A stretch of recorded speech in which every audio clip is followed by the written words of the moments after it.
suffer from my art. Now it's your turn.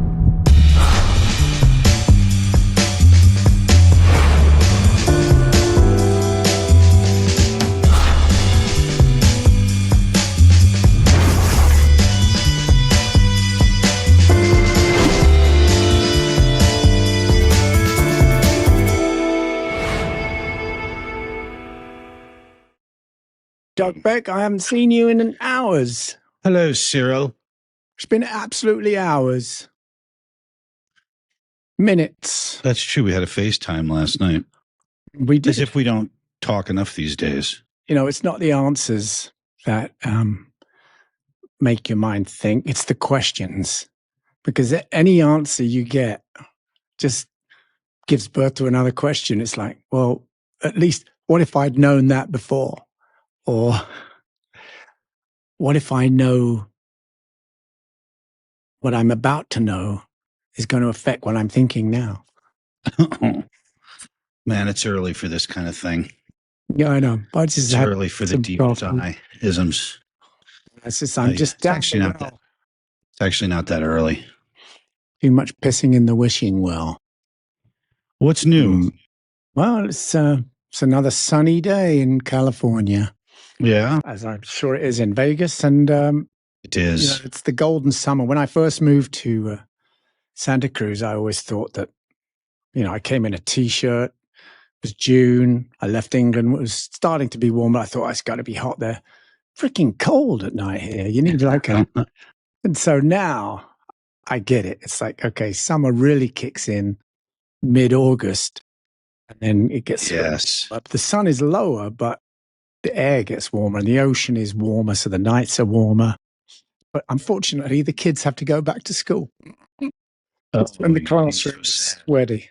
Yeah. When are they going? Soon, right? Because we're like mid-August now. Oh, they started on the 8th. That's great. Yeah. Are you excited to have less going on in your house right now? Yeah.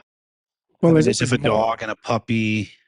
Yeah, I mean, families aren't about less. It's about more. Like, you know, the laundry line is, if the imaginary laundry line of clean laundry now, it gets folded, picked up, and then all of a sudden there's more dirty laundry to get washed. Right. And that goes for all the thoughts and ails and travails of people's lives. Which is French word. I think that back to school time is a favorite of parents all over the world. Yeah. You know, finally get a little break. Just had a thought there is, do you remember, like for me, when I was a kid, September, going back to school was the new year, the new year at school. And that was actually the beginning of the year, not January 1, where you're making resolutions. And I think in the Jewish faith, they have their new year kind of kicking off around now, which.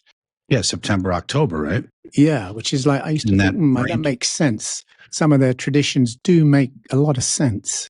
Like, don't eat shellfish if you don't have a fridge. It's a good one. But anyway, so New Year was always September, and that stuck with me. Like, it reminded me when the kids are going back to school that it's a new year for them, but it's also a new year for me. And it's time to sort of like take stock of what I've done. I've still got the warmth of summer before the days are short. And, you know, some people get light depression in the winter. So it's harder to sort of think out the box in the winter, unless you're a winter baby like me. I have one of those lights, you know, those sad lights. Yeah. But kind of like supposed to make you smile. Well, you know, it's pretty nice here all year round. You get a lot of sun, but when they do the time change thing, see, I think Arizona has it right. They just ignore the whole change because that just throws everything into chaos. Yeah. You know, I heard that the people that live on or around the equator, where it's 12 hours of all year round, 12 hours a day, 12 hours a night, there's no incidences of schizophrenia genetically in those parts of the world. I may be wrong, but I'll have to research it more. But I think that even keel of day and night, day and night. I mean, for sure, they probably don't have suicidal thoughts, but they do have danger thoughts when that poisonous snake that's also enjoying the 12 hours day and 12 hours night bites your leg. But because people up north, in Sweden, they have terrible suicide rate up there, and also up in west. Yeah, like Northwest apparently is kind of. Oh, well, the Northwest here, yeah, for sure. Seattle and Portland. Yeah, and that's a light thing, right? So yeah, I think so. It would be for me. I mean, living in Cleveland, I never really understood how that affected me until I left.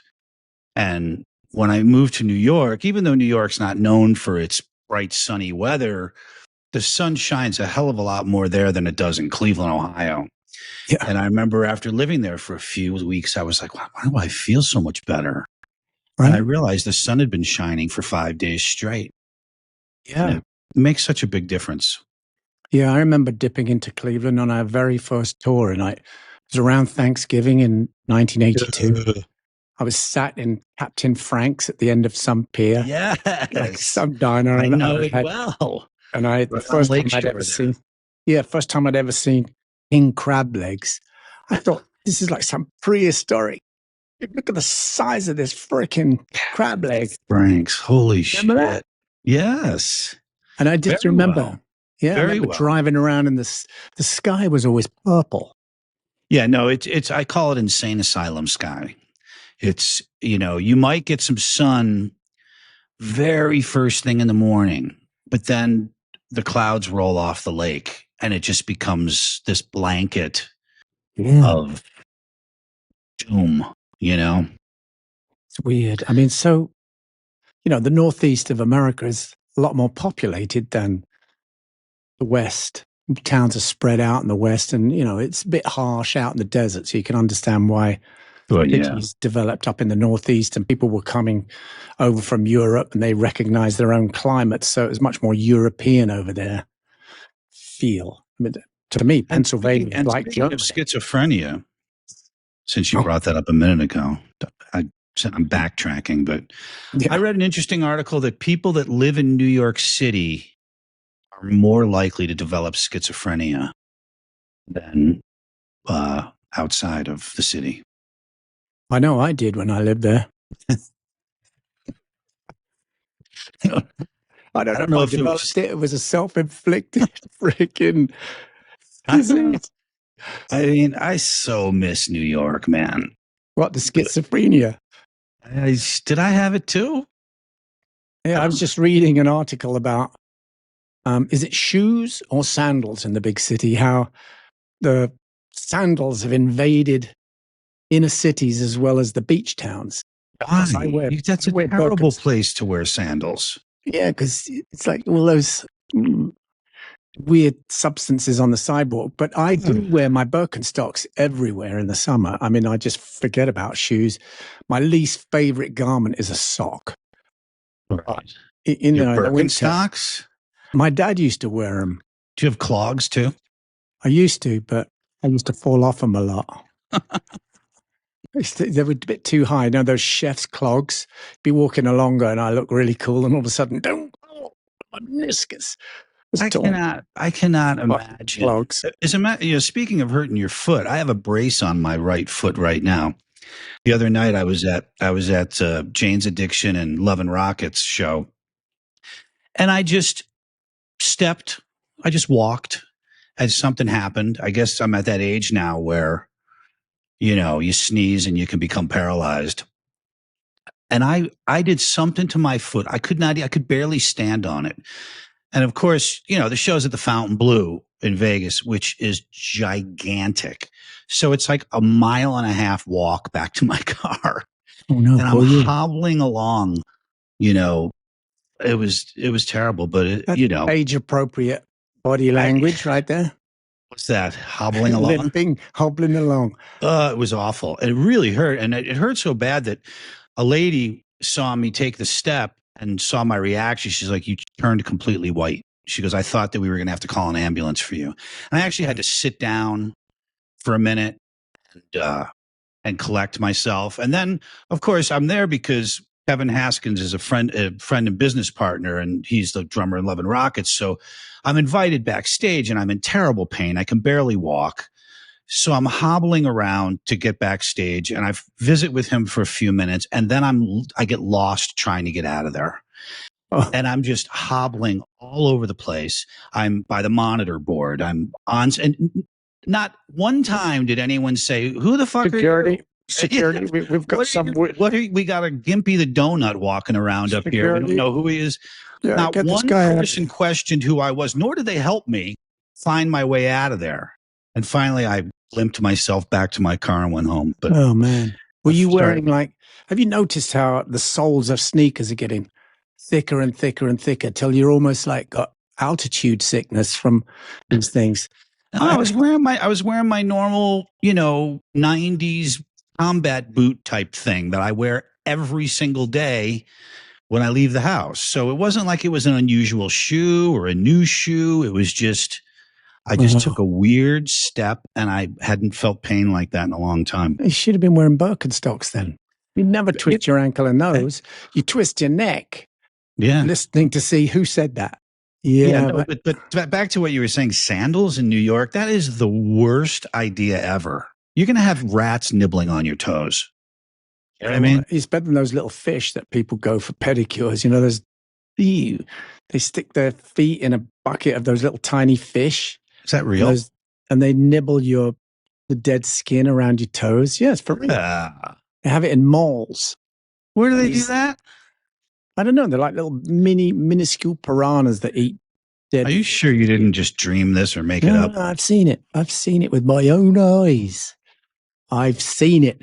And I don't want to put because once those little fish have eaten that skin, then they poop it out the other end. And then do they change the water with each client? Pretty strange. I wouldn't ever do it. Why would you do that? Yeah, so maybe Sandals in New York is the better way of getting poop on your feet. Yeah, Gucci feet. Do it the old-fashioned way. To get all kinds of things on your feet. It just seems like a terrible idea. The New York I lived in, I would not have walked around in sandals. Lesson number 1: don't eat nuts before you're in front of a camera, because have you noticed the gaps in your teeth get more pronounced with? Well, I've noticed that the gaps in my teeth are getting wider and wider, and I'm like, I have a whole meal stashed for later in the gap. That's why you floss. I have one of those water pick things. I didn't have time to floss. I just came on here. They were pretty good. Rushing me. Are you sure? Well, I don't know why so your teeth are shifting? Well, didn't you have dental work recently? So maybe that's why. I'd do that and then maybe chuck in some, for years of looking at perfect teeth out in the audience and spoofing up our English dentures, I always say, here we are back in front of the land of the perfect smile. Because that's what you see when you're on stage as an Englishman looking out. It's like bright, beautiful white teeth. And I've always been slightly envious of those. And of course, you get what you're born with. My dad used to say, you stick with that. That's what your character is. I said, big nose, crooked teeth. Now I can do something about the teeth. So I'm thinking about doing that Invisalign thing, Did you do that? I'm going to once I get these holes plugged. Really? Nice. I've never noticed your teeth being weird or like crooked. Honestly, the top ones are fine. I'm not going to show. Did you tell me a story about Adam having a toothache on the road and pulling his own tooth out? Yeah, he does that regularly. He just goes and gets a pair of pliers and goes, no painkiller. Wow. That's why he's a drummer. He take the pain. He's from Manchester. We talk about Manchester a lot. Yeah, we do. You're married to a Manc, and I am. I've got a Manc driving the force of my band. My Manchester wife has a completely rebuilt mouth. Years ago, we had some bonding put on her teeth, and they looked good, And she called me one day. She's like, the bonding came off my teeth, and I didn't think it was such a big deal. She came home and I go, let me see. And she showed me, and I almost set the house on fire and ran away. It was like the hills have she'll be delighted to hear this. Put your mask on. So I'm like, you cannot walk around like that. have to just fix this. So she has a full. It's the inner beauty, the inner smile that counts, Doug. I mean, she looks like a movie star now, She does. It's expensive. Dentistry is expensive, man. She does. I can't say it was her teeth that I noticed first.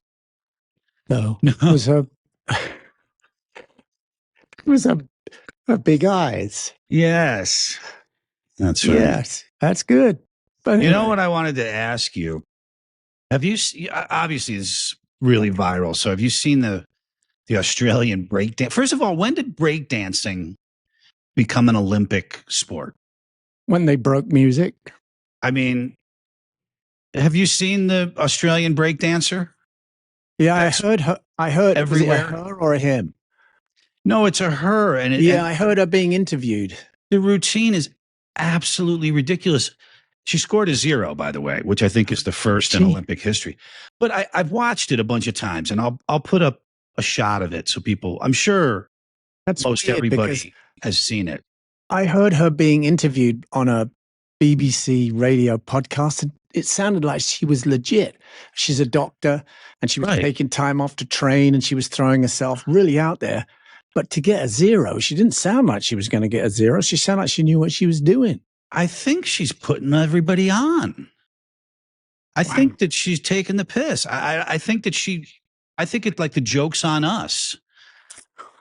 It's the most preposterous thing you've ever seen. Oh, wow. And, not to pile on or be mean or anything, but I can't watch it and think that she's being serious. Right. I think that she's the only one in on the joke. Yeah, I mean, I saw the men's breakdancing, and I thought it was pretty impressive. Well, yesterday I was reading an article that there's so many different sports being invited into the Olympics that there's not going to be any time for the watcher to actually take it all in. It's just going to be, I mean, for example, the journalist was talking about sailing. I mean, how many people watching the Olympics actually own a boat, know anything about sailing, and go, ooh, there's the guy looking, look, the nice perfect teeth again and his windjammer, and he's looking like, hey, is that Simon Le Bon going for gold? It's all a bit off on the parameters of the rich white establishment sports, and then very expensive horse jumping. You got to it's like you can afford to buy a Ferrari, so you're going to win the race to the next traffic light. That's not what sport is to me. And the journalist had a good point. It's like, stick with the sort of hard human efforts where you see sweat and you see and payback for all the work they do and all that. It's like, I'm a fan of the classics, when it comes to the Olympics. I didn't really watch. I mean, look, we all used to watch when there was only 3 television channels and it was broadcast on one of them. I didn't watch once this year except for clips, that pop up on social media. Yeah, but I was just shocked to see that breakdancing was now an Olympic sport. I know. What's next? Like twerking? Yeah, exactly. We're going to have a twerking competition now. Like, where do you?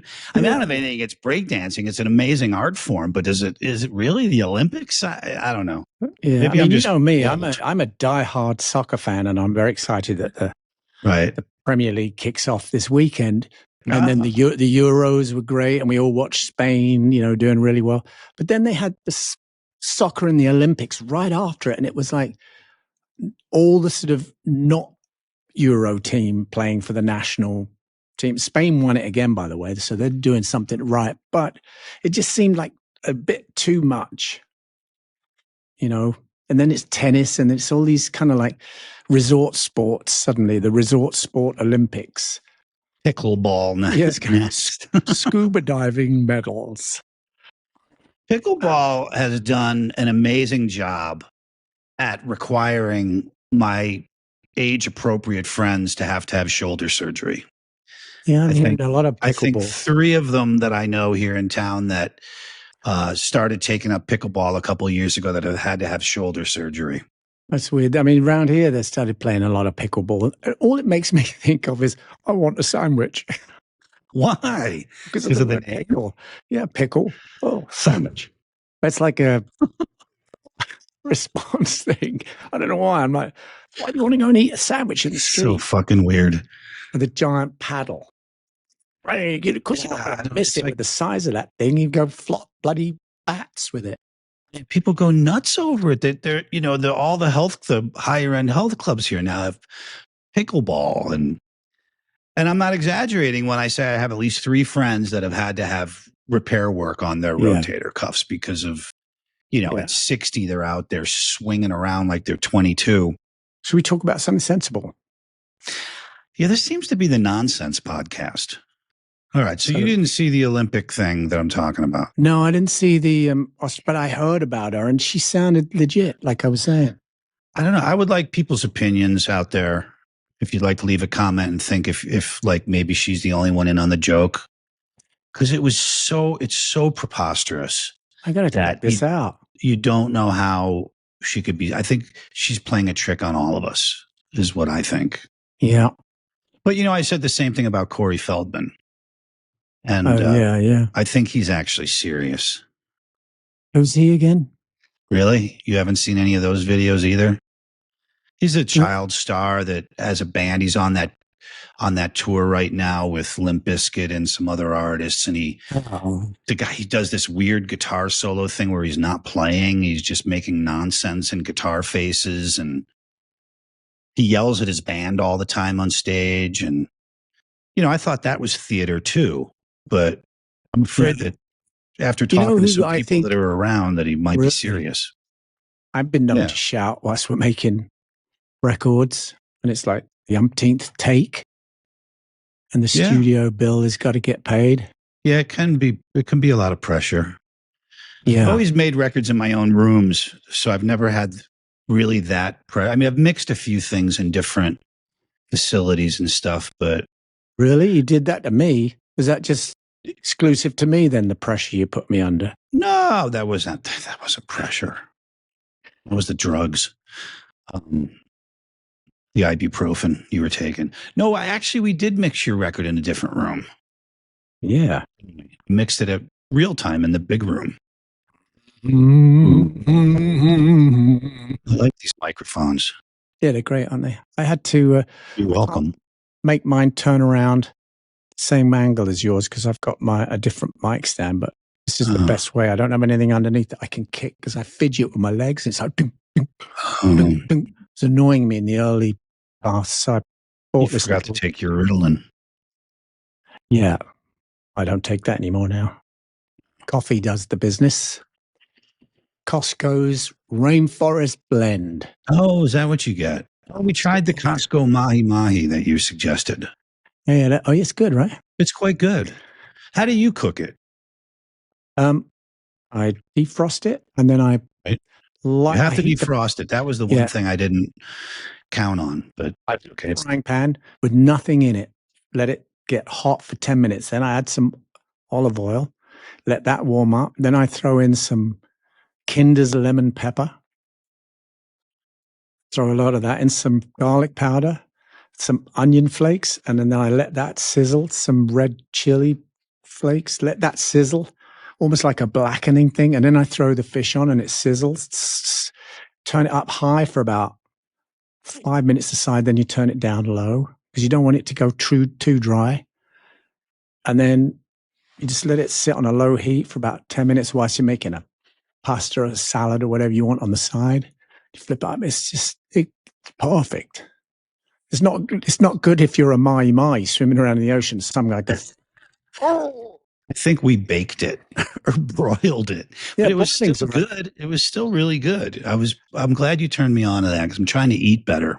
Yeah, it's a really great source of protein. I'm one of those people that I'm not a foodie, right? So I eat to survive.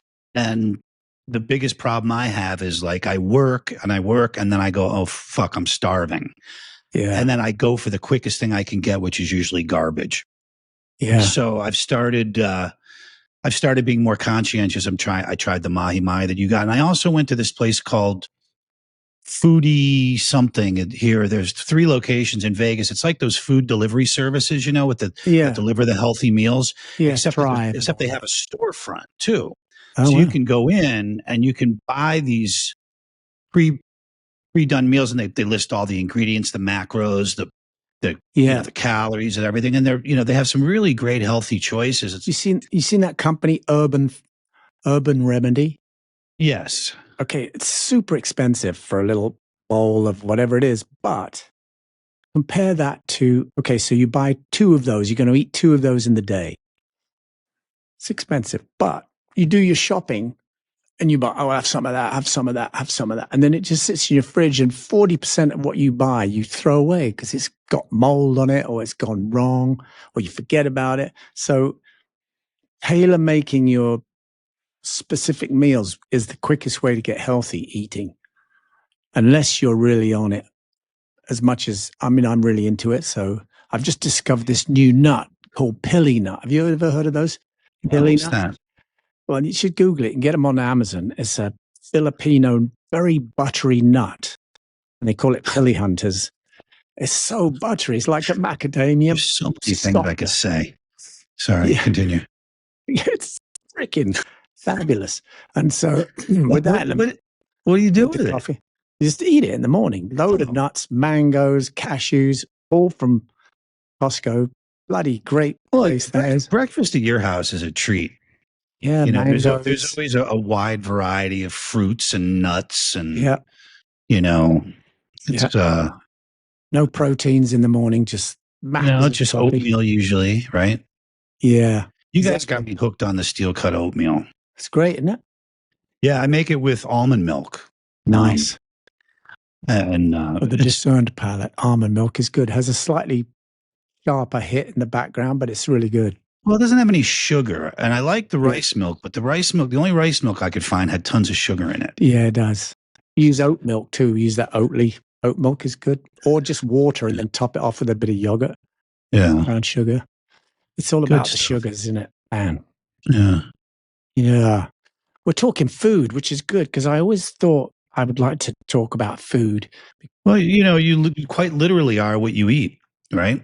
Exactly. And so that's why I had to get it together, because, I just wasn't eating great, because I'm working here at home, and if there's nothing in the fridge, I'm going to go for the quickest thing I can get. And it's usually something extremely unhealthy. And then going to restaurants all the time is unhealthy too, because of the way they prepare food there. Butter. Elevate your palate, dear boy. Even if you can only afford to eat clean and don't eat processed foods, is what my dad used to say. My new thing. I go every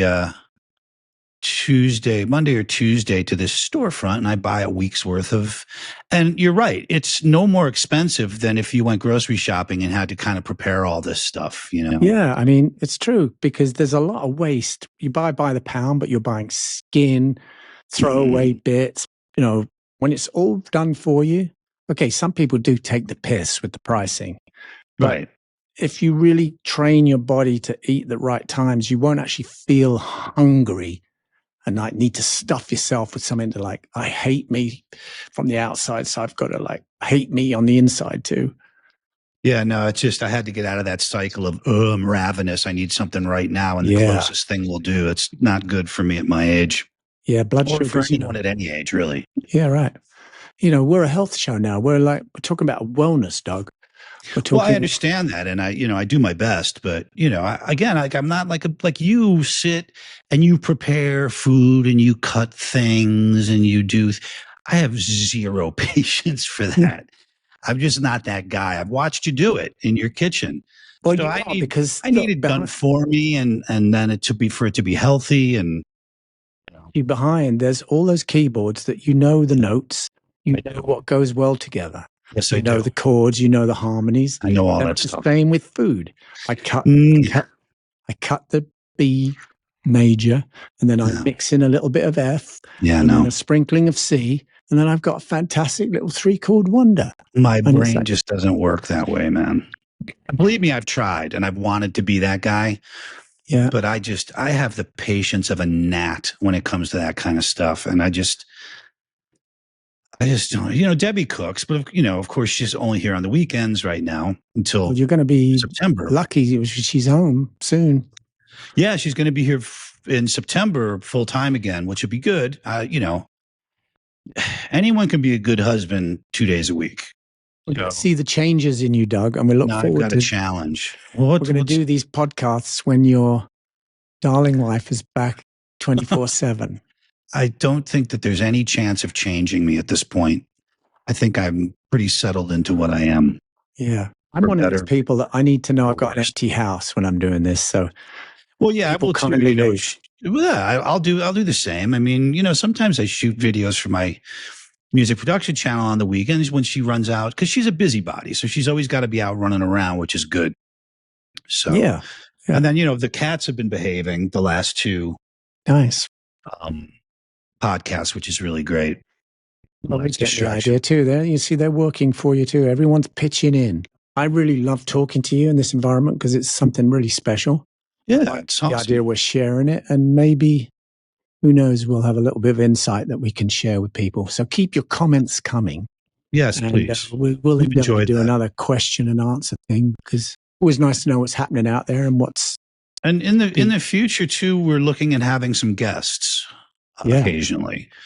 Yeah. And so we're excited about that because Cy knows a lot of cool people and I know a few. And so stay tuned for that as well. Yeah, it'd be nice to get inside other people's heads instead of rattling around our own like two peas and add another person to the nonsense and let, more nonsense is even more entertaining, right? It'd be like a ménage à trois. God. I hope the guests in a pod bed. The guests we're talking about, I'm not interested in that. Well, you know what I mean. I don't mean it. I mean it metaphorically. It's like, I know you wanted to talk specifics about other things, but maybe we're done here and you want to do it another time, or we? No, yeah. Honestly, I wanted to talk. Yeah, there was two subjects I wanted to talk about, but I got to talk about the one, which was the breakdancing thing, and if she's kidding or not. And I maintain she's kidding. And if she's not, she should probably be locked up. Wow. Australia. I mean, I don't want to be mean, I would never make fun of somebody, for their art, but I swear I think she's kidding. I think she's putting everything on. They're weird, Australians. I had my one thought about Australia is when we went to visit there, we were at customs and immigration. The guy was really pretty tough on me. And he was like looking through my passport and he's like, going the extra minute, I'm starting to sweat. And he goes, any criminal record? And I go, I didn't realize I still needed one to get in. That's true. That's hilarious. And then did you think it was funny, or was he just not impressed? And then he turned around and looked at this truncheon that was behind him. And I was like, that's not going where I think it could go. And then I was like nervously sweating more. And he kind of goes, I go, you clown. Got enough of you guys in this place. That's hilarious. Jesus, what a warm welcome to Australia. All right, Cyril. Very good to see you as always. And please leave us a comment. And we'll see you guys on the next one. Yeah, man. Love you. Right. Bye-bye, Cyril. Love you. Talk to you later. See you, Dougly.